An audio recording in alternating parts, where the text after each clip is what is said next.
Race number 8 of the season for the Camping World Truck Series means the return to Gateway Motorsports Park. And for some of the series' top competitors, there is some unfinished business. 2015 has been the tale of two drivers. Two-time series champion Matt Crafton has had the truck to beat, winning 3 of the 4 mile-and-a-half tracks that we visited. And when it comes to mile-and-a-halves, he's unbeatable. Way to be, boys. Crafton's nearest challenger is 19-year-old Tyler Reddick, whose season began with a bang. And out in front is Tyler Reddick. That's right, it's 30 here. Tonight, the battleground moves to Gateway International Raceway just outside of St. Louis, Missouri. No driver in the field has won a race here. Will this be the opportunity for a fresh face to step up and steal a win? Let's get set up.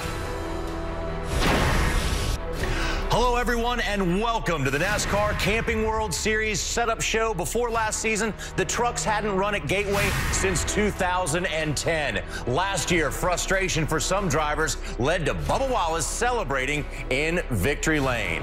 Hello, everybody, and welcome into our Charlotte studio. I'm John Roberts alongside of Ray Dunlap. And Ray, how do you describe this racetrack? Well, you start off with the word challenging. I'd throw pesky in there. I'm going to give it a unique.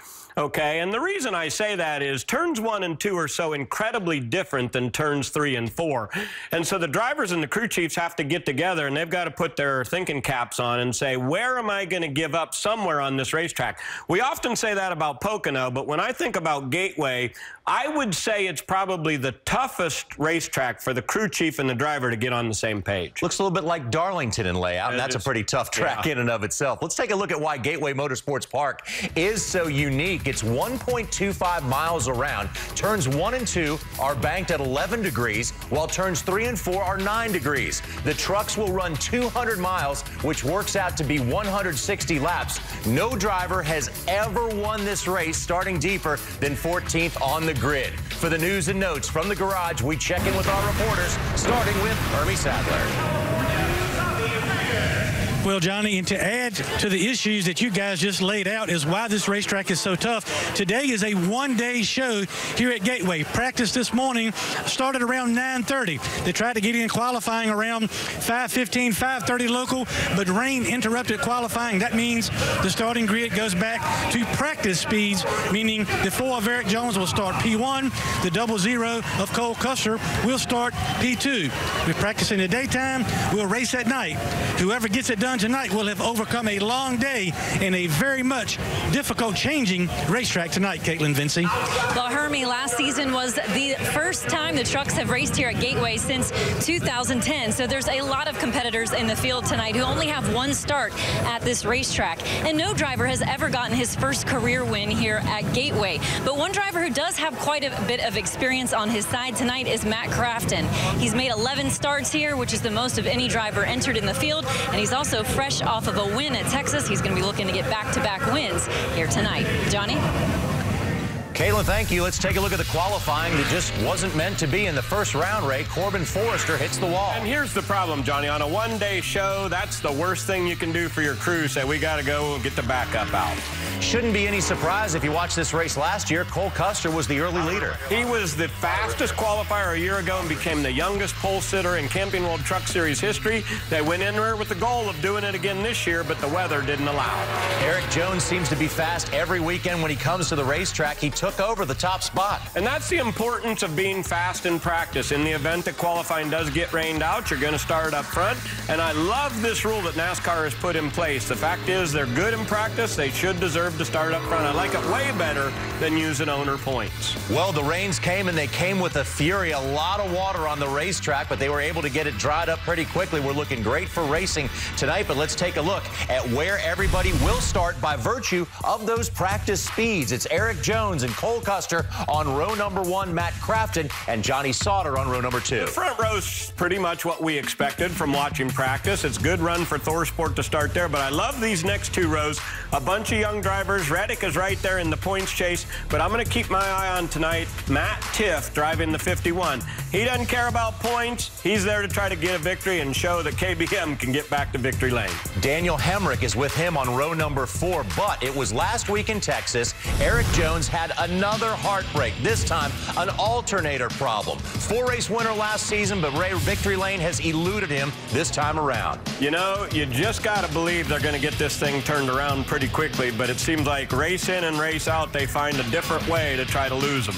Here's a look at where Eric has been snake bit so far this season. Atlanta, 7th because of a pit miscue. At Kansas, it was 11th. Charlotte, 2nd. Got beat by 5 1/1000ths of a second. You know, losing to Casey Kane's a heartbreaker, but I think Texas was one really that knocked them in the jaw. Remember, after Atlanta, they were only 7 points out of the championship race. Now, post-Texas, they're 32 points out. They've got to get it turned around. Hermie is with Eric Jones. Well, Eric, as Ray back in the studio said, 32-point deficit due to some issues not of your making. One problem you have not had, and that's a fast race truck. Looks like you got another one tonight. What will be the key to winning tonight at Gateway? Man, staying up front and executing. I think we got a fast enough Tundra to do it. It's just a matter of keeping ourselves up front and at least towards the lead and trying to have just a good, solid race. And we've been able to do that for a majority of the race. It's a lot of other minor issues that seem to be kind of nitpicking at us through the years. So, you know, I think we've resolved most of this stuff, and I don't really know if there's too much more that can go wrong. So as long as we've got it all out of the way, you know, I think tonight really could be the night we notch our first win, and that'd definitely be a big momentum boost for everybody. And we've worked really, really hard this year. So these guys deserve it, and I hope we can do it tonight. That's Eric Jones. By virtue of being fastest in practice, he will start P1 tonight, Johnny. Hermie, thank you very much. You know, Ray, you can compare him to Martin Truex in the Cup Series a little bit. He keeps knocking on the door, door. Well, Martin finally got his victory. Eric Jones seems to be knocking on the door. Could this be the night? That team has led 396 laps this year, so you know they're going to get a victory, no question about it. But ultimately, for me, it's an attitude thing. I think they have to turn it around quickly. Number one, to get back in that points championship chase for sure. But in a bigger picture, Kyle Busch went back in the Xfinity Series today, and he won at Michigan. Well, Kyle's not expected to race back in the Truck Series until we get to Pocono. So that gives this team 4 more chances to get it turned around, get a couple of wins. And, man, if you go back in that shop and put a banner up on the wall and you say, we're okay, boss, don't worry about it. But if they don't win for some reason and they don't get this thing turned around and then Kyle gets back in the truck and dominates, then it's going to be an attitude buster for the 4 teams. So I'm hoping a couple of wins happen before Kyle jumps back in the truck. Yeah, because it's been a very interesting season for Eric Jones. You know, he got his Cup debut and second Cup race as well as the official debut, and then he's been knocking on the door so many times. So a very busy year for an up-and-coming rising star of NASCAR. I like the way he's kind of handled this, though. In essence, he said, we can't put too much pressure on us because we found out just about everything that could go wrong has so far. But you have to look back at the problems and make sure you've checked them off the list and said, we've got it covered. Those things aren't going to happen again. We've eliminated all the things that take us out of a shot to win and get back with the right attitude. But I'll tell you what, the kid's good. The team's probably the best in the garage. For their own sake, I hope they can get back to victory lane pretty quickly. Yeah, and a fast truck has never been the problem for them, so that's the good thing.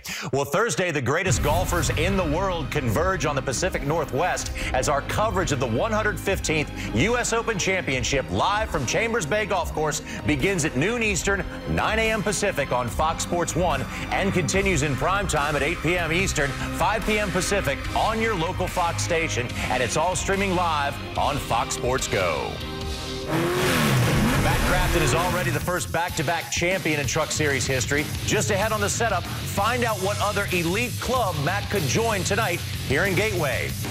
And he's just 19 years old, but Tyler Reddick sits second in the points. Coming up, find out how Brad Keselowski's driver has handled the pressure and how he plans to attack tonight's race.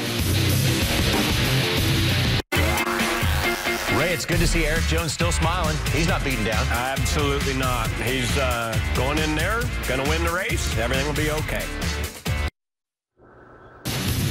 Welcome back to the Setup Show as the Camping World Truck Series gets ready to race tonight just outside of St. Louis, Missouri. We're 7 events into the season, and the 88 truck of Matt Crafton has been rock solid week in and week out. Matt Crafton is making a statement. If you're going to win a championship, you're going to have to come through me. And the statement has been made. Matt Crafton, Toyota Motorsports, win at Atlanta Motor Speedway. 7th career victory for Crafton going to come at Kansas Speedway. consistency. And when it comes to mile and a half, he's unbeatable. Third win of the year, Crafton does it at Texas. Matt has 3 wins on the season so far, the most of any driver in the series. And tonight, he could put his name in a very elite category in Truck Series history. Matt sits at 199 career top 10 finishes in the history of the series. Only one driver has more than 200 top 10s. Ron Hornaday has 234. Let's go to Hermie Sadler. Well, Matt, it's been a great season so far. Your team has been solid, 3 wins. But I'm sure you'd like to mark this racetrack off as a winner of this racetrack as well. How was your truck in practice? Any concerns about how the track may change from practice to racing tonight? Oh, absolutely. I mean, we practiced, I think, what was it, 9:30 till noon, and I mean, it was really, really hot. And the sun will go down here towards the end of the race. Track will pick up a lot of grip. And I said, hopefully we built enough adjustability in the Menards Toyota Tundra to keep adjusting on it throughout the night, because, like I said, it's going to cool off quite a bit. But I'm pretty confident with it, to be honest. 2 ends of the racetrack, very, very different corners. Do you have to give up something somewhere, or where do you want to be good at? And you know, when you know you're running good at this racetrack. You want to be good at both ends, but you got to kind of pick and choose. One end, you're going to fight a little bit different than the other end, so you kind of got to just pick what corner you want to be your best in. That's what we always do here. It just reminds me of the old PIR racetrack before they reconfigured it. I love coming here. Last year I was so excited when they put this place back on the schedule, and hopefully we come here for a long time to come. Well, he is our points leader. He is our defending champion. He's got another fast Menards Toyota tonight, Johnny. Hermie, thank you. While Matt is a Truck Series veteran, it's one of the newcomers that has become his biggest rival this year. 19-year-old Tyler Reddick has taken 2 wins so far and sits second in the points. Caitlin Vincey has more. Well, Johnny, Tyler Reddick grew up nearby here in DuQuoin, Illinois. Kind of consider this your home track. What's unique about this place, and also do you think you've got a truck that can get you another win? Yeah, this place is very unique, definitely. You have to have 2 different, you have to have a good handle on both ends of the racetrack here. 1 and 2 is a very high brake zone. It really slows down there in 1 and 2 and got a lot of banking to hold you. 3 and 4 is a very flat, long corner, and it's really fun to try and tackle both ends of the racetrack and set yourself up to where you're pretty good in both ends. You don't want to be bad in one and good in the other, but I'd rather be good in 3 and 4 if I had to pick. So hopefully we do that, and hopefully our Broken Bow Records B-Bird Music Group F-150 is going to be up there. All right, Tyler Reddick will roll off 6 for tonight's race. Johnny? Caitlin, thank you. Let's take a look at the championship standings. After 7 of the 23 races, there's your 2-time defending champion. On top, Matt Crafton, Tyler Reddick, Eric Jones up there with Johnny Sauter, John West Townley in the top 5. You see a great mix here, Ray, of veterans versus youth. And you know what? When you look up and down the top of these boards, you see the experience versus the youth. You wonder which is going to win out because you have a big diversity. I look at that points group there, Johnny, and I'm almost tempted to say this is a 4-driver race right now. And Tyler Reddick really becomes the poster child of the youth, and he's run so well throughout the course of this season. I think he can get in there and do it. Eric Jones, don't count him out, but when you look at Johnny Sauter and Matt Crafton, I think those 2 guys are going to try to battle it out between Thor Sport teammates, I should say. But yeah, that's the youth versus the experience. Crafton's numbers, though, absolutely off the charts right now. In his last 5 races, he's had an average finish of 2.16. That's the best ever in his career. The 88's on top of their game. If you're going to win the championship, you have to beat them. And they can continue to make series history tonight and also throughout the rest of this season. So Crafton and Reddick will be battling on the track in Gateway. You can also see a different type of fight being battled out in the Octagon. If you're looking for the UFC pay-per-view prelims, they can only be seen tonight and only on FX. So who will it be tonight? Ford, Chevy, or Toyota? The 3 manufacturers have mixed it up recently. Will that trend continue? More setup is coming your way. For John Hunter Nemechek, the milestone was huge. Up next, we check in on the Chevy driver, find out why you'll be seeing a lot more of him in the future.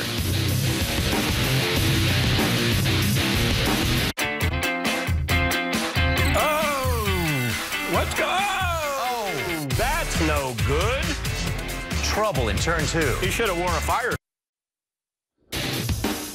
This is a live look at Gateway Motorsports Park. Right now, nature is showing its fury, Ray. Hey, they had a really good crowd in the grandstands, and just moments ago, they were getting ready for pre-race ceremonies. They've got the trucks out on the grid. The drivers were ready for introductions, and boy, it has opened up. Folks are piling out of the grandstands now. So as the rain continues to fall, we hope it doesn't last very long. Let's take a listen now to what drivers describe with one word how they feel about this racetrack. Gateway's pretty cool. Oh, wow. Never been there. The Gateway to the West, St. Louis, Missouri, and the Gateway Motorsports Park. The arch. Fast. Getting wrecked. Herman Quiroga gets into the back of Eric Jones, spins him out to the inside of the back straightaway. I like that racetrack. You can see the arch from there. Let us take a look now at the last three winners, and they have come from the different manufacturers. Casey Kane won in the Chevrolet. It was Tyler Reddick in the Ford, Matt Crafton in the Toyota. Who will get the fourth one? We will see tonight. Caitlin is with one driver looking to take Chevy to victory lane.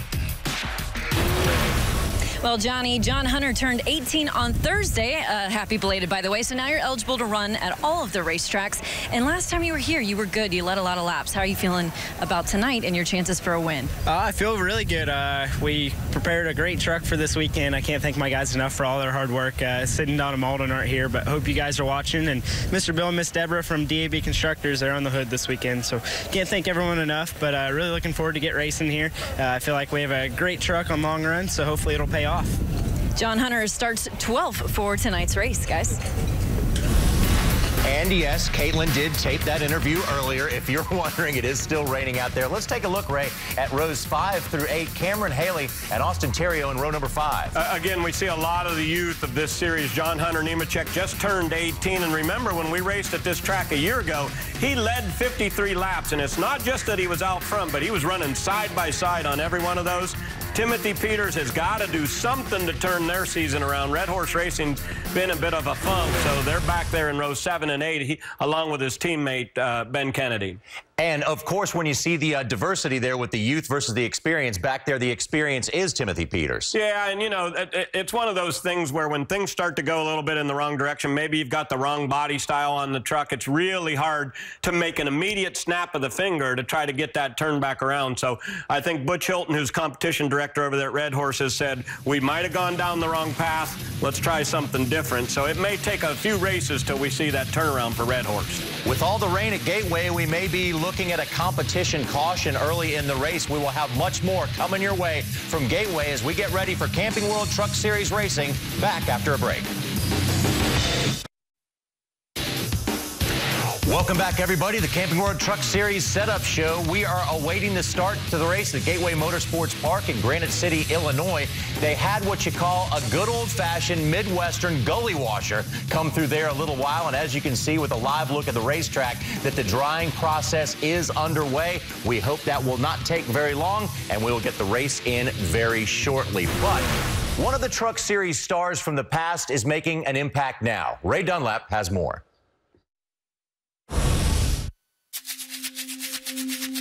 Take me back to Gateway. It's a special day when you finally look in the mirror and you don't see second place and you know the good things are happening. There comes Terry Cook in the number 29. And you come to victory lane and there's this reporter there. And Terry Cook at 33 years of age out of Sylvania, Ohio, will win at Gateway International. At that time, it was a long race there, and it was hot. I was sick in the seat, and fortunately, when the truck's that good, you're just not stopping. You know, the adrenaline was kicked in, but at the end of the race, I was pretty much done. Pulled into victory lane, and here's my beautiful wife, Amy, there waiting for me. And that was special memories that day, that your significant other could interview in victory lane even for a win, and that was a big deal.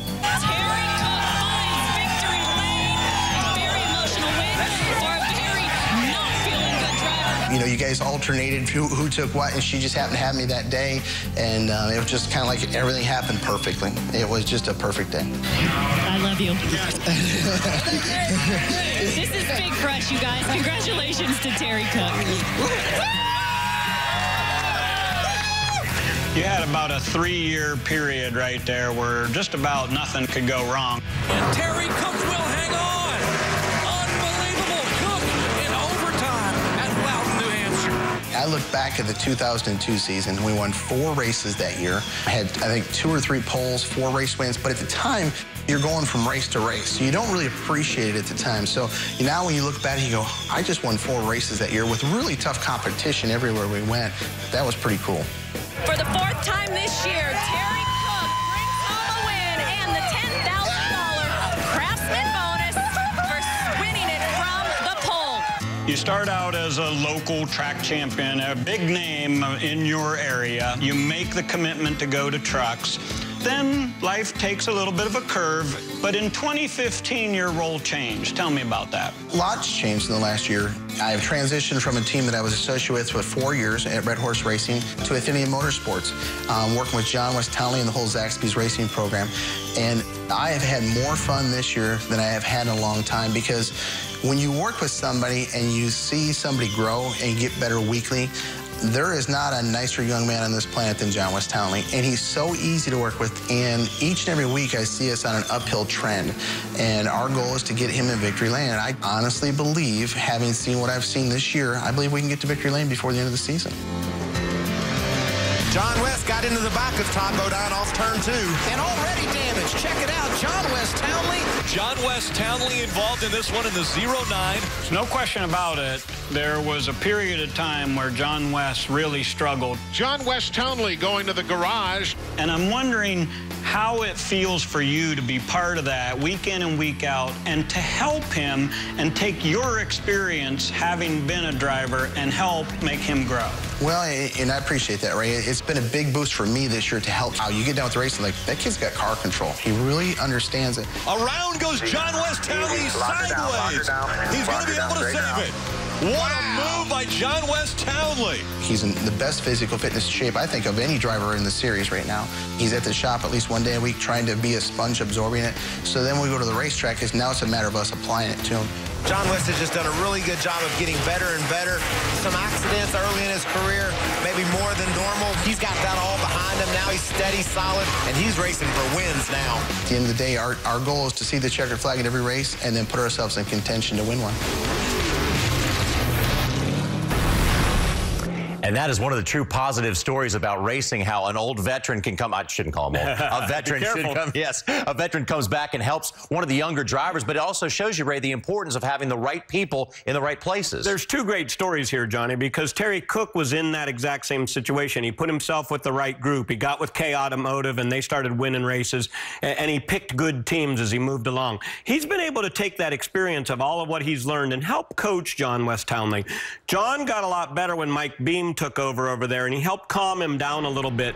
But this year, I really think Michael Shelton, as a crew chief over there, has been a big impact on why this team and their equipment is so much better. But from the mental standpoint of Terry being up top and talking him through a number of things to help him learn, at Dover was incredible. I remember watching that race and saying to myself, he's taken the wrong line into the center of the corner. And as I watched the race, he started to go up and dime in the corner. And I talked to Terry about it. He goes, it took me about 30 laps to get him to trust me to let him do that, but once he did, his lap times got better, better, and better. So it is about the right people in the right situation. And certainly John West Townley is having one of his best seasons ever, 5th in points right now, looking towards that trip to victory lane that Terry talked so much about. Let's go to Hermie Sadler.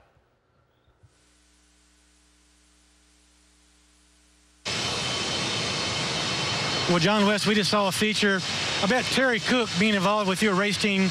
Give us a little bit of an indication of what kind of influence he's had on the race team and you as a driver specifically. Well, he helps out a lot. You know, being a veteran in the truck series, there's a lot of tips and things that he's offered me. I mean, it's a lot more valuable than just having a spotter up there. I think he could probably see things that, you know, normally spotters, like, either they wouldn't see or wouldn't, you know, exactly know how to approach, you know, fixing it. So he's been a very great asset to us, probably one of the best assets we've had on our team. You know, hopefully the only other thing I can say is hopefully the weather holds off, because this kind of sucks. Terry says this team, he believes, will go to victory lane before the season's over. How confident are you that that will happen? And is this the type of a racetrack that you think you might be able to get that done? It's possible. I've started to like this place a lot. Last year, I didn't really know what to think about it. I've been here, I want to say, this will be my 4th time. It's a fun little racetrack, though. There's just certain little tricks you learn about it the more times you run here, and hopefully tonight will be the night for us, but I don't know that we have the best truck tonight. Probably not as good as we had at Texas. Probably a top 10 truck, though, at least, if not a top 5. We'll just have to see. That's John West Townley, gaining experience and a lot of experience on top of the stands in the spotter stand with Terry Cook, and also on the pit box with championship crew chief Mike Shelton. Hermie, thank you very much. Let's take a look at who will start where because of the rained-out qualifying. This is based on position in the practice session earlier. Eric Jones and Cole Custer are on row number 1. Matt Crafton and Johnny Sauter in row number 2. Daniel Hemrick's been getting better week in and week out. That's a truck to certainly watch from NTS. They'll run very well. Tyler Reddick hoping to continue to be able to stay right there in the points race. He has a good starting position in row 3. With Tyler Reddick up there, we have a great mixture with experience and youth, and also back in the field, we see the exact same thing as we see some of the more veteran drivers like Timothy Peters paired with some of the younger drivers in the series. It's been fun to watch Austin Theriault in that number 29 for BKR. That's a team that's been on a really good roll, and as we talked about, there's no question Red Horse needs to get their program straightened out, moving in the right direction. A couple of weeks ago, we had an interview about Billy Boat Motorsports, Mason Mingus, talking about they want to be top 10, then move towards top 5s. I think they're working in the right direction. So the last 3 victories have been spread among Chevy, Ford, and Toyota. We will see who can take the one tonight as the drying provisions continue at the Gateway Motorsports Park. We're going to take a quick break from here in the studio. Be back with much more from the racetrack in just a moment.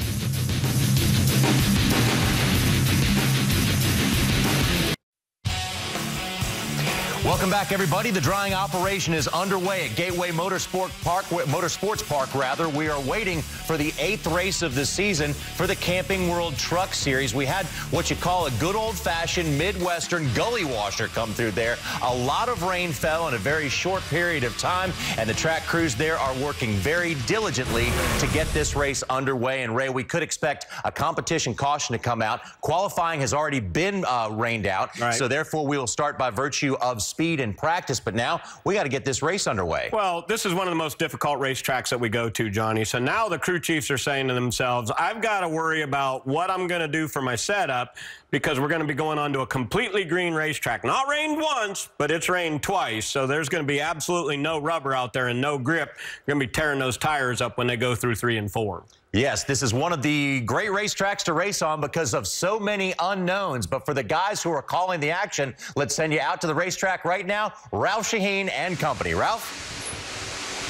Hi, John. Thank you very much. I'm joined here by Phil Parsons and Todd Bodine. And, yeah, it's been a little bit wet here this afternoon. We tried to get qualifying in. That didn't work out so well. About 16 cars, or trucks, I should say, got their laps in. But since then, it's been rain, dry the track, and then a lot more rain here in this last storm. Those storms been coming out of the southwest today. And now behind that, it's nice and clear. So when we get the track dried again, and I think we should be able to get some racing in. So let's talk a little bit about what this track will be like for these drivers. Phil, let's start with you and talk about the driver's mentality right now as you deal with this situation. Well, you kind of have a rhythm. You know, you have the driver's meeting, and then you do your pre-race ritual, and then you get ready to get in the truck, and all of a sudden they say, oh, whoa, whoa, whoa. It's raining. It's pouring the rain, as a matter of fact. So you run for cover, and it just, to me as a driver, it was really difficult to make that transition. But once we got back on schedule and got back in the truck or car, whatever the case may be, then you could put your game face on and do it. But right now you're kind of in the middle. You don't know what to do. You play football, or you go back to the hauler and watch TV or whatever the case may be. But one thing is for sure, though, I think they're going to have a little bit different racetrack, Todd, when they get back in those trucks. It's going to be totally different. We had 2 rainstorms that were torrential downpours that washed the rubber totally off the racetrack. And Ray said, these crew chiefs are going to have to figure out how to start their trucks, what air pressures they're going to start with, because it's going to be different. But after 20, 30 laps, we'll get back to the racetrack we had in practice and in the setups they had in practice. So the first pit stop is going to be critical to make the right adjustments to get back to where they were. So it's very interesting, very tough for crew chiefs to get it right. After that first rain, though, they made a statement that there would not be a competition yellow. Now, that may change after the second rainstorm, but the good news is that it rained so fast here that all the people couldn't get out of the grandstands. But the good news is it stopped raining before they got out of the grandstands. Bad news is they're soaking wet, but they could sit back down in their seats. Right. Well, and it's put us in a real mess, too, because as you can see, the fans making their way back. After the first rain, we did ice cream. I'm not sure what we do now after the second rain. Maybe pizza. Maybe pizza. All right, let's head down, find out how the folks down in the garage are dealing with it. Here's Hermie. Well, thank you, Ralph. And I want to talk to Daniel Hemrick, one of the teams that's definitely on the upswing. You guys have been very, very competitive. These kind of racetracks, I would imagine, flat, kind of a short track, really fits into your wheelhouse. How's your truck today, and how do you think this temperature and rain will affect the handling of your truck? It's definitely going to affect it, but we've had a good California clean power Chevy since we unloaded, and I think everybody's in the same boat now. The track's lost all the rubber, the same for everybody, so we're all going to find out. I'll tell you, as a driver, you know this well, is one thing you hate doing is getting ready right before you jump in, and rain, you have to wait around for another hour or so. But if nothing else, we know the light's going to be on the whole time. If we get back green here, it's going to be a good show. How about your race team? I know Chris Rice and your team, your entire team has worked really, really hard to take steps one at a time, and you're getting close. How do you know as a driver when you're getting really close to getting, that first win that would really turn this team around? Yeah, everybody in NCS Motorsports has been really dedicated to try to step up this program, get better and better every week. And I'm talking about knowing when you're close is last week at Texas, when we could see Matt Crafton, and he's the guy as well as the four. Those guys were chasing. So to be able to be on the same zip code of those guys and have a shot, to win the race this deal, all you can ask for is an opportunity. We had an opportunity. Circumstances didn't work out, but we can taste it. We're close, and we're getting better every week. That's Daniel Hemrick. He will start 7th tonight. Caitlin? Well, Hermie, Timothy Peters has had 3 top 10 finishes here at Gateway the last 3 races. How are you feeling about your truck this weekend and the possibility of getting a win? Well, hopefully we can take some of the momentum when we run it good before the bad luck happens and apply that to a win or a really good top 5 finish tonight. Our balance was really good in race trim. When we mocked up, we were just too tight. So everybody worked hard on our Tundra. We got the changes that we need. We felt like we have a better Tundra than 13th starting spot. So hated that the qualifying got rained out, but we're going to make the best of it tonight and get up to the front. And but we're going to win tonight for Caroline Turner. Congratulations on graduating from Lake Norman High School today. Wish you were here with us, but hopefully we'll get to talk earlier in Victory Lane. You mentioned the rain. We've had 2 rain showers move through here, wash some of the rubber off the racetrack. How do you think that's going to affect things once we do go racing? I don't think it'll change much. Really, it never has here in the past. So just first pit stop, we'll be able to tell a lot. The track always tightened up on us last year. Look forward to go that same route again this year. And again, my guys are best on pit road, so look forward to coming in, getting in and out, gaining spots on pit road, and like I said, hopefully win tonight. That's Timothy Peters. He rolls off 13th for tonight's race. Let's take a look at how Timothy has finished this year. Been a really up and down season. He's had some good runs and had some trouble, had some bad luck. He's lost an engine. He's had a cut tire and gotten to the outside wall, but he's had a fast truck at times. Probably not the consistency that they're looking for, hoping for, but that's a pretty strong outfit there with Marcus Richmond, Timothy Peters, and we know that they know how to run up front. Probably the biggest surprise on this graphic, Phil, was Martinsville. One of Timothy's strongest, best tracks, and they had a bad run there. See if we can turn it around here tonight. As we talked about, qualifying was a little bit challenging earlier today, about 4:30 local time, and it didn't go so well for Corbin Forrester. And sadly for him, he tore up the truck, and shortly thereafter, as you'll see here from John Hunter Nemechek's view, the rain came. Yeah, fortunately he was off the throttle, but I mean he was already in the corner about as hard as he was going to get in the corner. Then the rains came, so obviously pretty quickly he just backed off and made it back to pit road. But just like this most recent shower we had, the rain came really, really fast and just covered this racetrack and then went away about as quick as it came. That was about 5 o'clock when the rain showed up, and then they got it dried, and it showed back up at 7:15 here local time. We'll be right back for more from Gateway. Track drying well underway here at Gateway. As you can see, they're actually gaining some ground on it fairly quickly. Had a lot of practice at it, unfortunately, here today, but they're getting closer. Definitely getting closer. And behind us, off to the west and the south, Sky looks a lot better. So hopefully that'll be the end of it for a while. Scheduled for 200 miles here tonight. Here's Hermie Sadler. Well, Ralph, Mason Mingus in the garage. I know we're already excited to get underway whenever Mother Nature cooperates, but you've already had a little bit of drama on the racetrack today. Tell us what happened, and I saw your guys hard at work. Did he get everything buttoned back up for you? Yeah, you know, they built this truck for me to come out here and run this weekend. A brand new truck, and we ran really good all weekend. So I'm excited to get to the race. I got probably a little anxious on our mock run and spun there and getting off a 2 and backed it in the wall. But they got it all buttoned up for me, and I think we're going to be really good in the race. Obviously, hopefully this rain will move out so that we can race. But I think we got a really good 15 Chevy 811 call before you dig. From what you've learned around this racetrack, where's a good place to pass? Where do you need to concentrate on to set people up to try to make your way to the front? Yeah, I focused a lot in practice just on being able to roll the center so that we can roll underneath people. I think that's going to be the key here. I'm not sure there's really going to be an outside groove, so I think if we can have a good long run truck and be able to roll underneath people, I think it'll help us out. That's Mason Mingus. He had a little fender bender in practice, but they got him buttoned back up, and he's ready to try to get this 15 team turned back around and maybe get him another top 10. Well, Matt Crafton has 11 starts here at Gateway. One of the few drivers who's got multiple starts at this racetrack. How do you think that experience is going to help you here this evening? I mean, it should be good. I love coming here. This racetrack, I mean, it's so different at both ends, and you never have a truck that's perfect at both ends, so you kind of got to compromise. Make one of your corners your best corner, and then kind of throw the other one away and see if you can make it the best you can there. But I think we got a pretty good Menards Toyota Tundra, and hopefully we get this race in soon. You told me earlier that you guys made a lot of changes in practice. Did you guys get that truck where you want it, and how are you feeling about your possibility of getting yet another win this season? Hopefully we got it where we want it. This morning we practiced from 9:30 to noon, and it was so hot at the end of practice, and then we kind of got to that point with about 30 minutes to go. We just did one mock qualifying run and stopped, and we built quite a bit of adjustability in it, so hopefully we can keep up with the racetrack, because it's going to be a lot colder, or a lot cooler. It's not going to be cold, but it's going to be a lot cooler right now. Matt Crafton rolls off third for tonight's race, looking to get back-to-back wins here tonight. Boy, he is a guy without a doubt everybody is chasing this year. As you'll see from his graph, 3 of those dots signify wins. It's been an incredible year for him already. It's a straight line, basically. Yeah, it really is. Had an 8th place finish at Daytona. Every other finish inside the top 5. And no reason to believe, Todd, that line is going to change anytime soon the way they're performing. No, not at all. Championship runs, and obviously they've had 2. They have those straight lines across the top, Phil. Lots of good finishes without that bad one, and that's what you got to stay away from is DNFs and bad runs.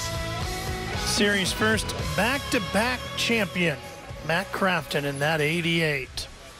Well, track drawing continues here at Gateway. We hope you'll stay with us as we get closer to starting the race here at Gateway Motorsports Park. It's a return to one of the peskiest racetracks on the circuit. Green flag in the air. We're back underway at Gateway. 3 wide off turn 4 for the lead. Darrell Wallace Jr. on the outside has it. Jones has the lead as they come out of turn number 2. Around the turn, Eric Jones around. Contact as they go down the backstretch. The 54 has the advantage. Bubba Wallace picks up the victory.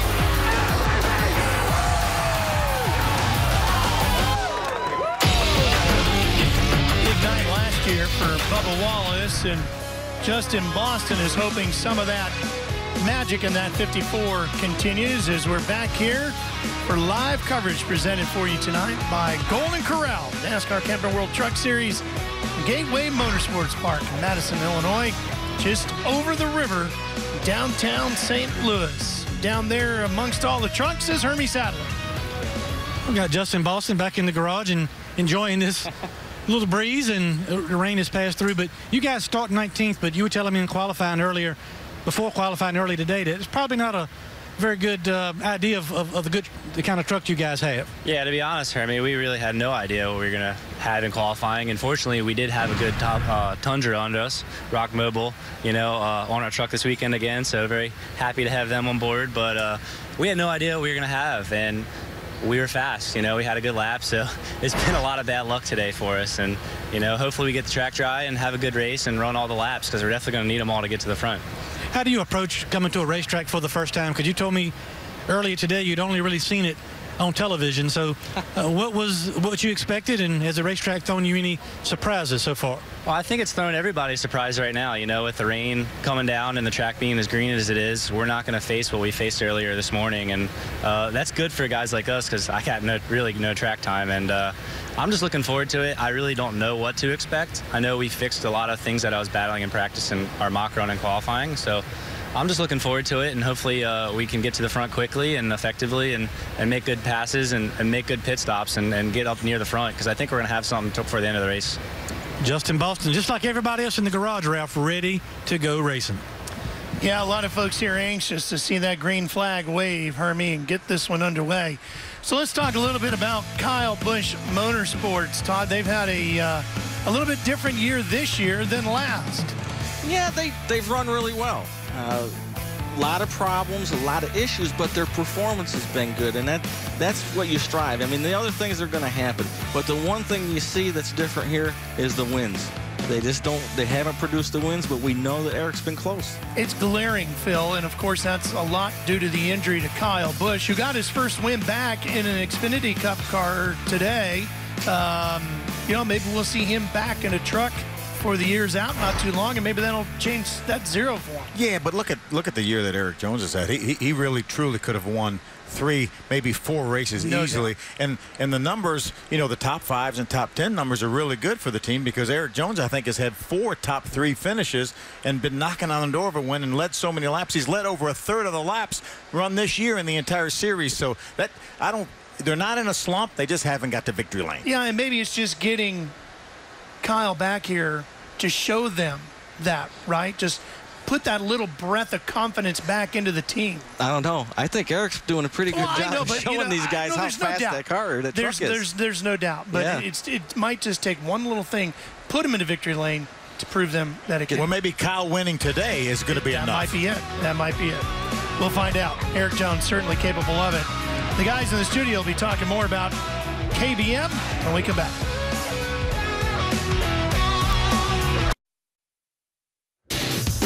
Welcome back, everybody. There you see the track drying operations underway at the Gateway Motorsports Park. And the good news is we see some gray, not black, on the racetrack right now, and blue skies off into the horizon. But earlier today, blue skies for the return for Kyle Busch Motorsports. I'm John Roberts alongside of Ray Dunlap. Ray, Kyle Busch was sidelined after a season-opening injury in the Xfinity Series at Daytona, but when he came back today at Michigan, he made it count. I didn't think there was anybody at the racetrack today that said, I don't think Kyle Busch is going to have a shot to win. Anytime he gets in that car, you know he's a threat. Let's take a look at what happened. Here's the final lap as Kyle Busch ran down Chase Elliott, but before it was Joey Logano and Kevin Harvick who got into each other. Those two drivers took advantage of it, and Kyle Busch was able to come around and win. The crowd there, well, we saw a lot of cheers. You know, there's a group of people that love Kyle Busch. There's a group that hate him. But after any driver goes through an injury like he did at Daytona, everyone said, oh, my goodness, he's really, really hurt. And I had an opportunity to sit down with Kyle at his shop as we were getting ready to do an interview for the setup show. And he said that this process that he's gone through in rehabilitation really opened his eyes about all the things he needs to do to make sure he's in tip-top shape. And I'm telling you, I think he may be in the best shape right now physically that he's ever been. And after going through that incredible accident, that's a lot to say. Yeah, and watch out. Kyle's trying to make that chase for the Sprint Cup, and if he can do it, he's going to be a factor. Let's take a look at his drivers tonight at Gateway Motorsports Park in the trucks and their starting position.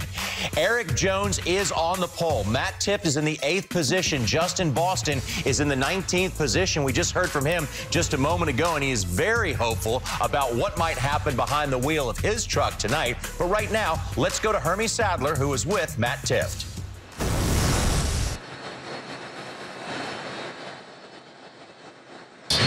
How about that win today for your boss man, Kyle Busch, up at Michigan, getting back to victory lane, first time back in the Xfinity Series? Your thoughts on that race, and have you had a chance to speak to the boss man since he got to victory lane? Yeah, sent him a congratulatory, jeez, I can't talk, text after the race. But no, we were watching that in the trailer, and it's great to see Kyle back in. So if you're watching, congrats, Kyle. And yeah, we're trying to get that done here tonight too. You know, we're pretty solid in practice towards the end there. Learned a lot of stuff. stuff. Been talking to Matt Crafton some, and just picking up some things as they go along. Just first time here, and I think we got a really good Toyota Tundra for tonight. But just got to wait for the track to dry off and go to our game plan. I think we'll have something. In your career to this point, any other racetracks you've raced on that remind you a little bit about what it takes as a driver to get it done here? You know, it's a unique place. Going into 3 reminds me a little bit of Milwaukee. There's some parts that remind me a little bit of Phoenix with roll in the center and how you pick up the gas. So, but, getting off of 2 is just his own animal. So you just got to get the truck right for that and get your balance right to be able to win. Well, Matt Tiff, he will start 8th tonight. Johnny, that's where he was in practice. So pretty excited about his opportunity tonight here at Gateway. Yeah, Hermie, it's great to see those young, hopeful faces. But, Ray, there's a lot of good stuff going on at Kyle Busch Motorsports. Look, there's expectations for Eric Jones, okay? Everybody has already said, look, this guy is on his way to the Sprint Cup Series, and a lot of people believe he has the talent to do that. But Kyle Busch has said, we're going to make a statement with our team. We're going to bring in young talent that we find from all over the place. And they just announced this week that Christopher Bell, who's been running late models for Kyle and winning lots of races, is going to make his debut in that truck next week at Iowa. So I love the program. I love how they have it set up. Kyle's going to get in there eventually, and he's always a threat to win when he's in a truck. But the young guys get their shot in great equipment. Sometimes a little bit of pressure, though, for sure. Yeah, absolutely. It's one of those good news, bad news scenarios. The good news, you're driving for Kyle Busch. The bad news, you're driving for Kyle Busch. Yeah. So this track drying effort is certainly not in vain, Ray. If we take a look out there, it looks like they're getting pretty good results out of that. They don't have the Titan that is in Michigan right now. Too bad, because this thing would be dried really quickly. And what's fantastic is there was a big crowd on hand here, and when that rain shower came in, they took off, got underneath the grandstand, and soon as the rain passed by, they started filing right back in there. So I don't think they've lost any of the crowd.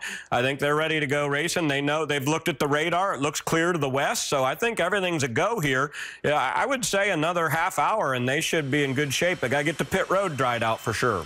And for safety's reason, they got to have it all the way dry, but when it does get dry, Ray, it's what you call a green racetrack. Yeah, and this is, as I said, this is one of the most difficult places to get a handle on. It's interesting, you heard a couple different drivers with different opinions there, listening to Justin Boston, he said, well, we're not really sure what to expect anyway, so I'm not so worried about it. And Crafton said that he thinks it'll be different. So I got to believe the crew chiefs are going to want to get those trucks in early, look at those tires, see what kind of wear they've got early on. But it'll definitely gain rubber as we go through the course of the evening. And obviously the cooler temperatures tonight will be a lot better because, as Hermie said earlier, it was mighty hot when they practiced this morning. Yeah, one thing about that racetrack, it gets very hot in that part of the country. That's why they like to race at night, but also that's what makes it so difficult for the drivers and the crew chiefs to figure out.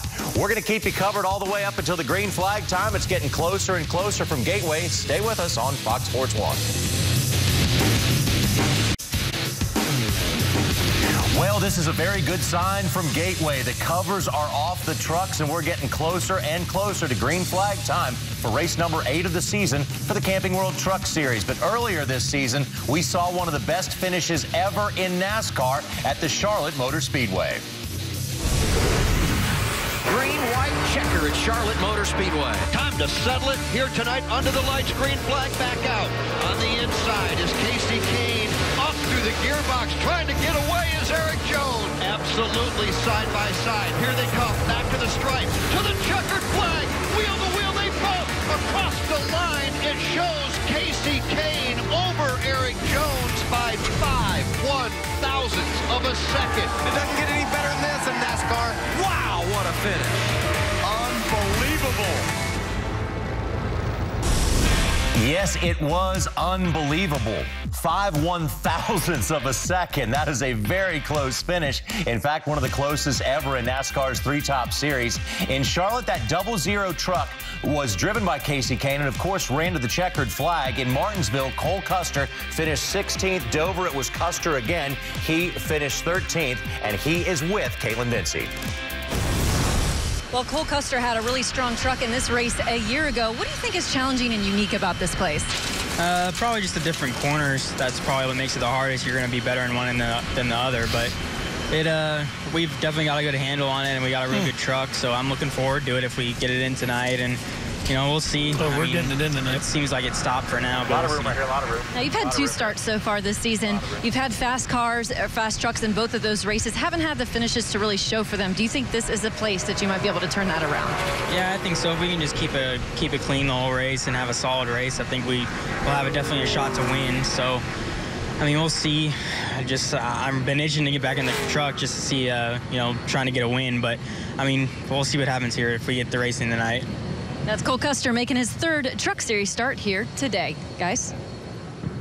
So, there was a great deal of excitement when Dale Earnhardt Jr. announced he was going to form that truck team and put some of the stars of NASCAR in it. But really, this thing is made for Cole Custer, one of the certain rising stars of the sport. But, Ray, they have a plan. Here's the numbers for Cole Custer, though, Johnny. He's run 11 races in the Camping World Truck Series. 6 times he's had a top 10, and he already has a victory. Youngest pole winner ever in the series history. So the numbers are pretty good for Cole Custer. But when you talk about a big picture plan for Junior Motorsports, they're building a program for next season for Cole Custer to be able to go full time. He's not old enough to run all the races this year, so they've decided, let's put a few of the Cup guys in. The finish at Charlotte, outrageous. I had no idea for sure who had won. We had to go to the photo finish. Casey Kane gets the victory. And when we go to Pocono, we're going to have Kevin Harvick in that truck. So think about this. Harvick possibly against Kyle Busch plus the Truck Series regulars. You don't want to miss that one. But what everybody wants to know, and I'm sure they've asked this question 1,000 times, will Dale Earnhardt Jr. himself get behind the wheel of one of his trucks? He will definitely race a truck, but I don't think it'll be this season. And there's really a scheduling conflict. I've talked to him over and over. They're going to run a couple of other Cup races with some other drivers from Chevrolet, but I don't think Dale Jr. is going to do it in 2015. Will he run a truck? You bet. He said he can't wait to do it. They just haven't been able to make it happen with all the moving parts of sponsorship. And there's a lot of fans out there that can't wait to see him in the Camping World Truck Series. And I'm one of them. Yeah, maybe you and me both, exactly. We've got to take a quick break. As the track at Gateway gets drier and drier, we get closer and closer to green flag racing. Stay with us, everybody. We'll keep you covered.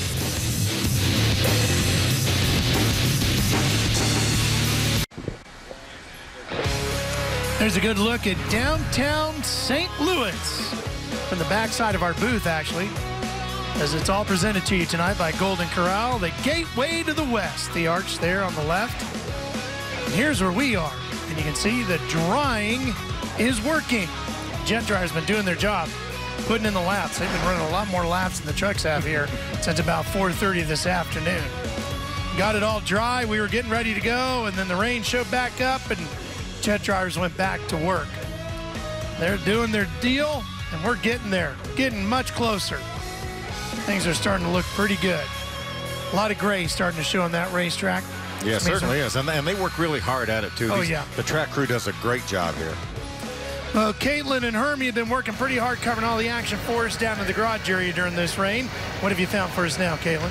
Well, we sure have. Well, Austin Terriot's one of those drivers who is competing here for the very first time. What have you been able to learn throughout the course of the weekend? And maybe who is someone you've leaned on for guidance? Well, surprisingly, I feel like the test probably helped me out more than anybody I could have talked to.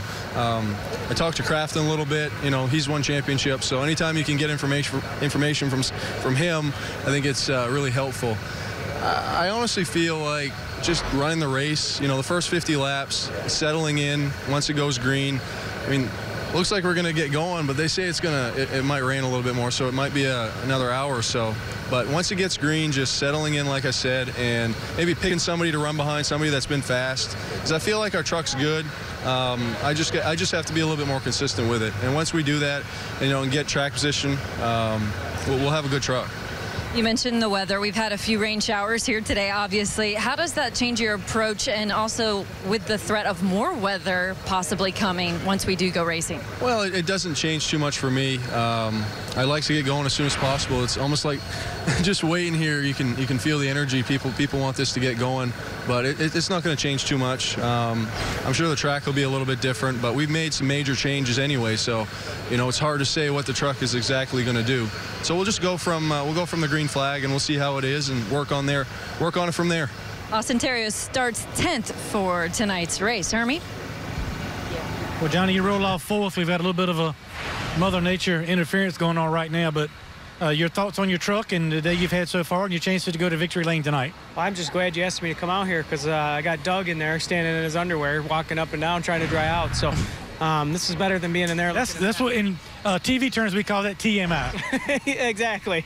He threatened he was going to open the door. I wished he would, but I feel sorry for his wife after seeing that. But anyway, yeah, this is obviously just part of the deal. And, our next in aerospace curb records Toyota was really good in practice today, had good speed. So I don't know. I don't think this racetrack's going to change a whole lot from what we had in practice, even though we've had a couple rain showers. I really don't. So I don't know how much rubber could really be put on there in a 2-hour period. So having said all that, the adjustments we made were to free our truck up pretty significantly for tonight's race. So hopefully that's still the right direction, and hopefully the rain's still gone. Appreciate you talking to us. We'll let you go back and finish your meeting with your crew chief. Thanks a lot. That's Johnny Sauter. He rolled off 4th after a good practice session early today. Sounds like things are a little different inside that hauler this afternoon. Yeah, bad things happen during rain delays. Yeah. Here's a look how Johnny Sauter's season's been going. And, Todd, we were talking about the straight line at Kraft, and things are going pretty good for Johnny until he got to Charlotte. And that was his worst finish at 15th. Yeah, he's been solid. They haven't been fast. They haven't been slow. They've been just right down the middle, trying to learn each other. New crew chief. I mean, it's a learning process. So, Johnny's a veteran. He'll get it figured out. He'll make a run at it. Hopefully, he'll be there at the end. I think one of the keys there is you can see that at least since Charlotte, they've started heading in the right direction, right? Climbing back up. Going back the right way. Yeah. We're getting an update from Charlotte or from NASCAR, and we're hearing that they are definitely feeling better about the way the track is coming around, and they're hoping maybe about 45 minutes or so we could be racing. Outside looking in, everybody looked at it as a lit stick of dynamite that was going to be a disaster. Burn it down, baby. Hell yeah! Very distinct differences amongst us four. Our puzzle has a lot of good pieces. Independent, different drivers. Unbelievable! Let's get it done, boys! Holy cow! You want people around you that have the same drive and passion that you do to win races and championships. Nose to nose. We're racers. Everybody is that racer within them. They come here because they want to win races. They want to win championships. Our goal is to win championships. We're all there to push each other. Yeah, come on! This team's ready, and we're going to do some great things.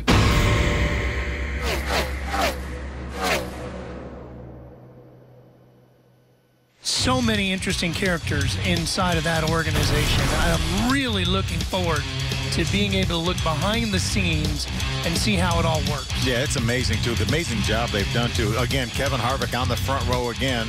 5th time this year at Michigan. And would you believe, as Casey Kane has his 27th career pole, that Kevin Harvick has had 10 top 2 finishes this year in 14 Cup races? I would absolutely believe that. 10. Out of 14. That's pretty incredible. Consistency is what wins championships, and they've got it every week. Well, just like everybody's chasing Matt Crafton over here, it's Jimmy Johnson. Everybody's in the draft behind in the NASCAR Sprint Cup world right now. How about that win here last week by Martin Truex Jr. to get that 78 single-car team into the chase? That was big. Very popular win. Everybody liked that. Absolutely. Right there, Martin Truex Jr. was so consistent. Only one finish this year outside the top 10 for that 78 bunch. How about his team, though? Taking that car back to the shop, turning it around, bringing it back 2 weeks in a row. Yeah, absolutely. That's pretty incredible. When you got a team to do that, you can go out and win races. And they're in Colorado, by the way. In Colorado, Denver, Colorado. Yeah, well, that's what it takes, right? It takes that championship effort. Well, tomorrow, NASCAR Sprint Cup racing is in Michigan with the Quicken Loans 400. Jimmy Johnson looks to defend his title from last year. Coverage begins tomorrow at 11:30 a.m. Eastern, only on Fox Sports 1. They'll talk about it back in the studio when we return on Fox Sports 1. There is more and more activity at Gateway Motorsports Park. The rain has moved away for the time being. The track drying is underway. and we are seeing gray instead of black on the surface. But right now, we want to take a step back in time, transfer over to Michigan. John Roberts and Ray Dunlap along with you. We're going to take a look at Cup Series qualifying from Friday and see who will start where when the green flag waves in the Irish Hills of Michigan. And that is coming your way tomorrow on Fox. This is young Ryan Blaney in the 21 car. You know, Ray, this is the 68th consecutive start for Wood Brothers Racing at Michigan. But Ryan Blaney showing some promise. No question about it. That 21 car always fast when we go to the 2-mile tracks, and Ryan Blaney has been a superstar over there in that team, and obviously this a lot of support from Penske Motorsports. Well, Carl Edwards has already flipped his way into the chase for the Sprint Cup, but he's looking for more victories to solidify his position, and he's starting off very well at Michigan. Carl Edwards, you know, he's one of those guys that goes into Michigan saying this is a big deal for the manufacturer, and he's run so many times there for Ford, now on a different branding, but that 19 car looked very good in practice and qualifying. Yeah, snapped his career longest winless streak at that racetrack. Brad Keselowski from Rochester Hills, Michigan, is the hometown favorite. No question about it that would be a big win for Brad. You know, I was talking the other day about Ross Kenseth winning in the ARCA Racing Series. Put his name in the record books along with the Keselowskis of a father and son duo having won there. That's a cool deal. So this should come as no surprise. Kevin Harvick was second fastest in the qualifying session. Well, it is a little bit of a surprise to me because Johnny won just about everything else up there. He won all the practices the first couple rounds of qualifying. I was a bit surprised to see the 4 not on the pole. I think Kevin was too. There is always pressure on any driver from Hendrick Motorsports, but there seems to be a great deal on the 5 team these days, and he answered that pressure by winning the pole position. It's always a great accolade to say we're the fastest, and obviously Casey Kane will have that great starting position and a great pit stall too, and that can be a big deal. Let's hear from the pole sitter. It's a great start to the weekend, and it's a big advantage on Sunday at all the races, but you still have to have speed. You still have to have a lot of speed, and the grip was in the car, and they made nice adjustments throughout, so I just kept being able to push a little harder each round, and then the final one, I thought I pushed too hard getting into 3. I slid the nose a little, overdrive the entry, but was able to recover and still be fast enough, so it worked out good. So this Michigan race can be a fast one, so starting up front can go a long way. You mentioned the pit stall selection. That is always huge to get that clean air, but we've seen this race go by very quickly. Although it's a big track, it's a fast track. Absolutely. And you know, whenever I started talking about Kevin Harvick, Johnny, I got to step back a little bit and think about, I'm wondering what it is doing to him inside. I mean, obviously, they know they're looking forward to the chase, but you want to keep winning races. But each and every week, he's the fastest car without a doubt. And the last couple of weeks, they haven't gotten the pole. And I'm just wondering if that's psychologically at all anything affecting Harvick. Well, there might be a little bit of psychological advantage for Dale Earnhardt Jr. Michigan has been a great track for him in the past. I think we'll race good. This place is a lot of fun, wide racetrack. We'll have a good competitive car. We ain't qualified good all year, so I don't get too worried about it. I feel like that this is it. If there was a track where we would qualify well, regardless of our struggles, this was it. So we're disappointed today. We know we'll race good, and we'll have some things happen tomorrow that'll help us forget about how our qualifying struggles are going. But this knockout qualifying's improved my ability to get a little bit better position. We just haven't really found the speed in the car that some of our teammates have, and we just need to work on it because it's a lot easier to race when you start toward the front. I mean, it's not a terrible qualifying job today, but you know, 2 tenths to get toward the top 5, that's a long ways off. We don't need to be that far off. And, Ray, that brings us back to the point you made just a moment ago. Greg Ives and Dale Earnhardt Jr., they have won their way in by virtue of the Talladega victory. Right. They are in the postseason. They're in the chase. But you don't want to run poorly after you get that victory. You've got to keep the momentum up. There's a couple of buts here. Number one, you think when you go to Pocono, Dale Jr. is just going to wipe out the field, right? He won both races there a year ago, and they didn't have that kind of success last weekend. So it leaves you a little bit of a question mark. And then ultimately, just like he's talking about in the qualifying situation, when your teammate wins the pole and you're not satisfied with what you're doing, it can make you back into the trailer and pull out the old notebook and say, well, what do we miss here? What do we do there? How can we improve? And it's always a learning experience. But I agree a lot with what Dale said there. If there's a racetrack where you can overcome it, it's certainly at this track. You can do it by pit strategy. No question about it. It's a wide open racetrack. If you get that car dialed in during the race, you can make your way to the front. And again, pit stall selection.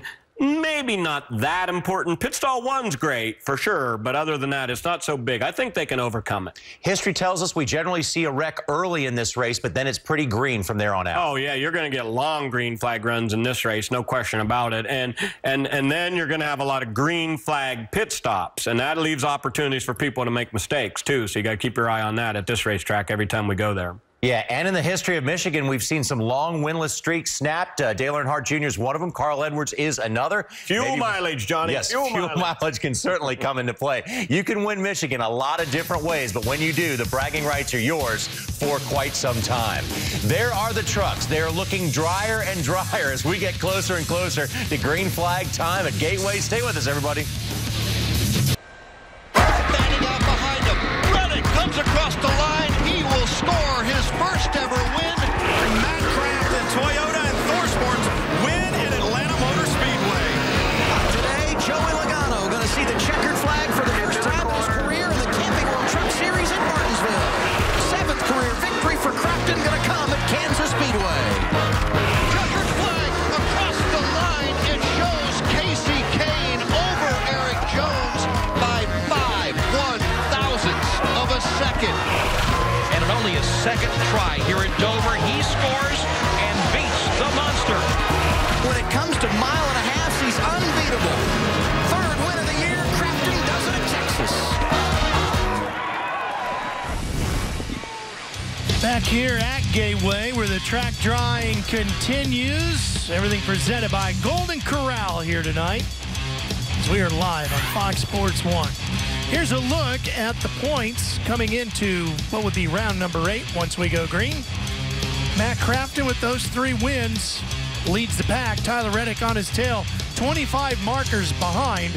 Eric Jones, 32 points back in 3rd. Todd, if he can start getting on that win streak, boy, Jones could be a real player here real fast. He could be tough, you know, like we said, he's been close to winning 4 of these things now. He knocks off a few. You know, the thing about this is any one of these guys can have a slip-up and have one of those dips in that line in that graph we talked about, and the other guys are right there. So even Sauter, even Johnny, he's 48 back. You know, we talk about that's over a full race out. But if these 3 at the top have one slip-up and he keeps being consistent like he is, he can get right there in the hunt with them. So I'm not going to count him out right now, but it's right now it's looking like a 3-horse race. Tyler Young is scheduled to start on the inside of row number 9. He's with Hermie Sadler. Well, Tyler Young, I'm sure you're like most other drivers, anxious to get behind the wheel and get this race started. Your thoughts on this racetrack and how this weather and temperature and all these things may affect the handling of your truck? I don't know. I mean, it's cooled off a bunch from when we practiced earlier, but track looks like it's drying up, so hopefully next 30 minutes or so we can get out there. But we made some adjustments for the night, and I think it's going to be pretty close. So we got a long night, and we can come in and work on it a bunch and hopefully get that Young's Building System Chevrolet where it needs to be.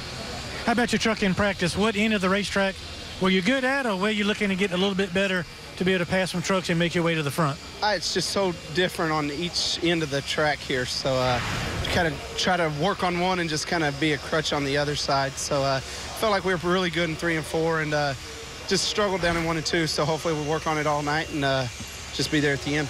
That's Tyler Young. He'll roll off 17th tonight. Well, Hermie, I'm standing by with Chris Rice, the competition director for NCS, and with the threat of possibly more rain coming and this race maybe being moved to tomorrow, what kind of challenges does that pose for some of these teams? It puts a lot of challenges on us. You know, we use Cup pit crews, and they got a race tomorrow, so just trying to figure out who we're going to have, how we're going to get them back, because we fly Champion like a private jet, so, and they do Cup teams also, so it puts a lot on us. And also, if we race tomorrow, we got to go to Iowa, and for a truck team to do that, to turn around and go to Iowa, it puts a lot on us. So Kathy Corelli and Rick Corelli back at home right now, we're burning up the phones trying to figure it out. Thank you, Chris. We're going to hope for the best and maybe get this race in tonight, guys.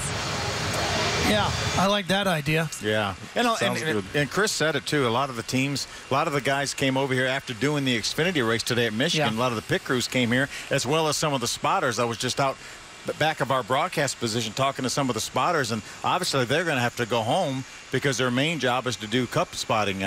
Dale Jr. spotter, TJ Majors, is here to do Tyler Reddick, and he'll have to leave here if we don't get this race in, as well as a lot of the pit crews. So nobody wins in a rain out, and hopefully we'll will get this track dry and get this thing going.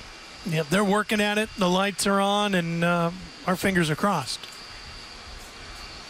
Well, our coverage of the 2015 FIFA Women's World Cup continues Monday as Thailand takes on Germany on your local Fox station. Then the Netherlands square off against host country Canada here on Fox Sports 1. Then on Tuesday, Team USA continues their quest for a third World Cup title as they take on Nigeria.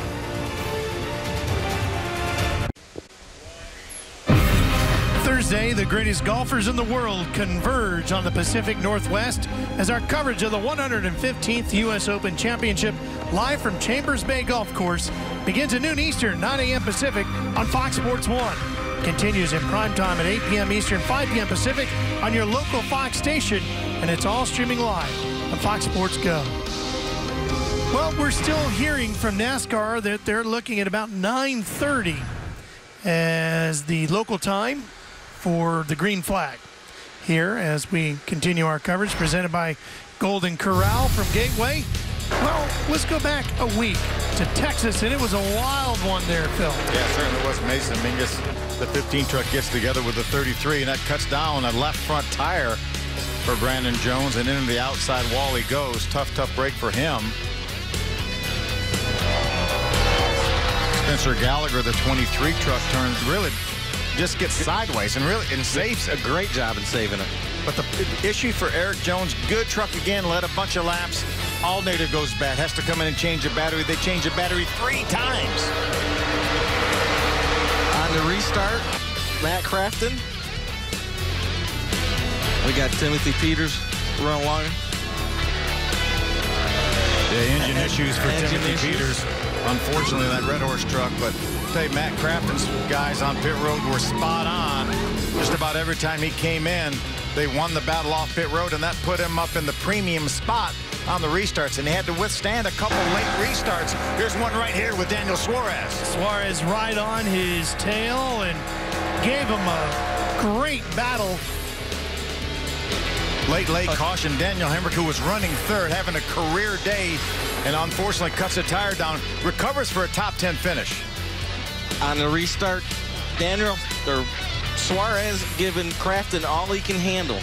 But Matt on the outside had the momentum, carried him by, and on to the victory.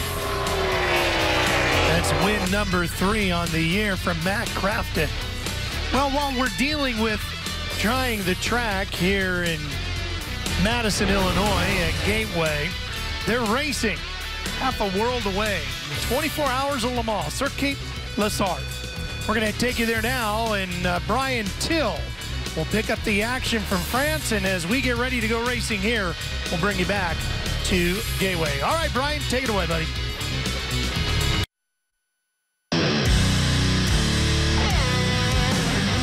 Welcome back to the Gateway to the West.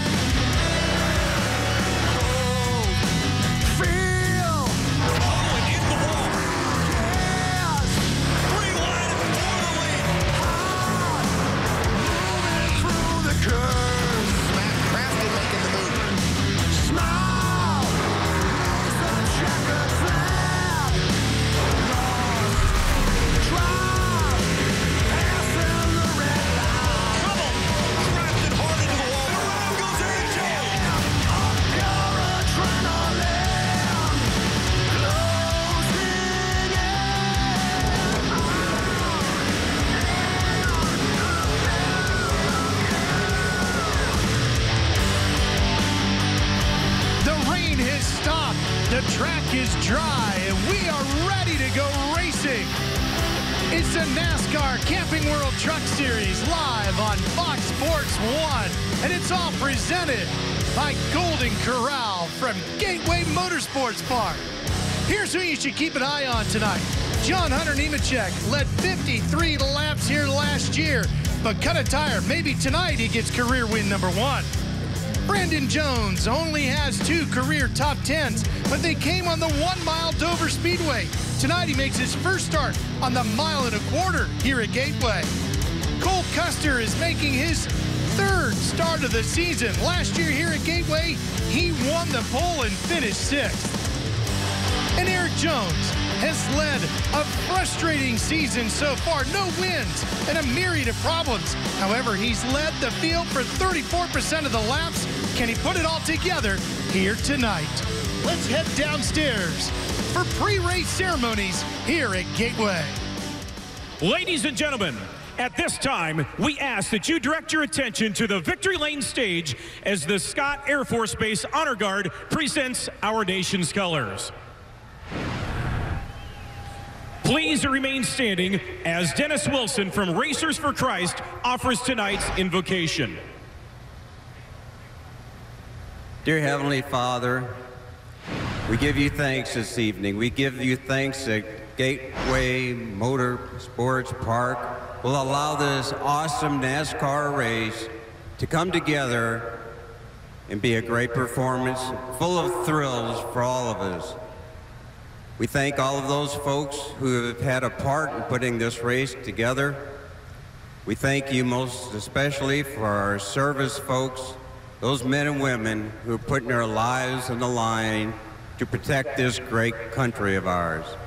We also lift up those linemen who have gone before us, and we ask that you will have your big arms wrapped around all of those linemen who are out putting the lights on for us.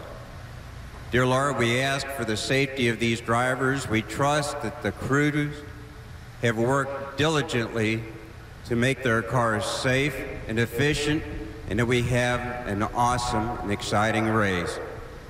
Dear Lord, we thank you for the cool, refreshing, and cleansing rain, but we ask that we not have any more until we get this race in and we get home safely. And dear Lord, we say all of this in Jesus' name. Amen. Joining us to perform our national anthem, please welcome Carly Smith. Oh, say, can you see by the dawn's early light what so proudly we hailed at the twilight's last gleaming, whose broad stripes and bright stars through the perilous fight o'er the ramparts we watched were so gallantly streaming, and the rockets' red glare, the bombs bursting in air, gave proof through the night that our flag was still there. Oh, say does that star-spangled banner yet wave for the land of the free and the home of the brave?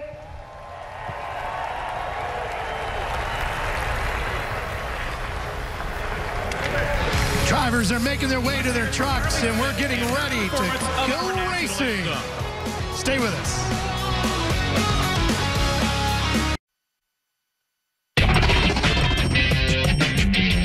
Gateway's pretty cool. Oh, wow. Never been there. The Gateway to the West, St. Louis, Missouri, and the Gateway Motorsports Park. The arch. Fast. Getting wrecked. Herman Quiroga gets into the back of Eric Jones, spins him out to the inside of back straightaway. I like that racetrack. You can see the arch from there. Welcome back to Gateway. There's a good look at it. The arch.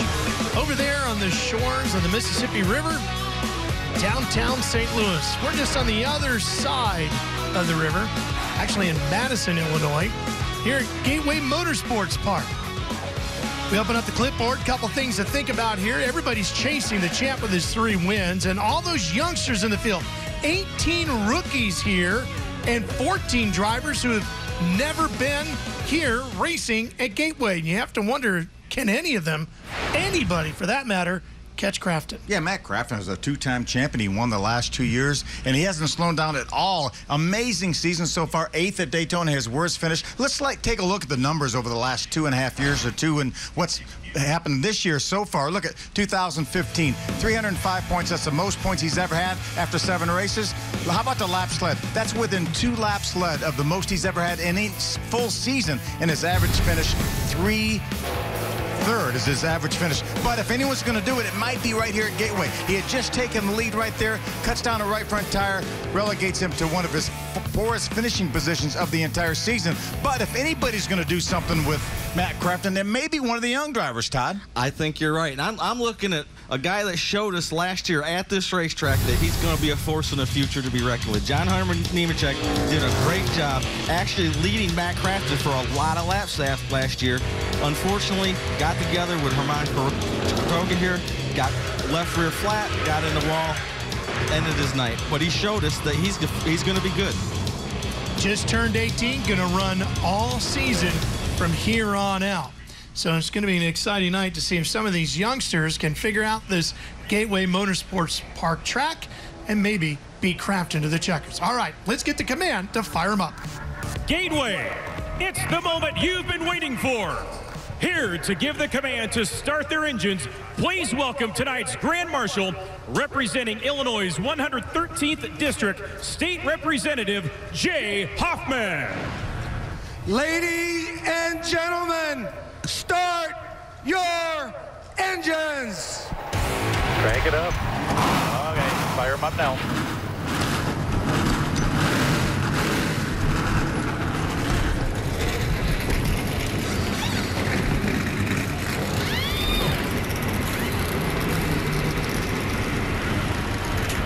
Well, finally, Ian. Ready to go. We'll be back with a green flag from Gateway after this.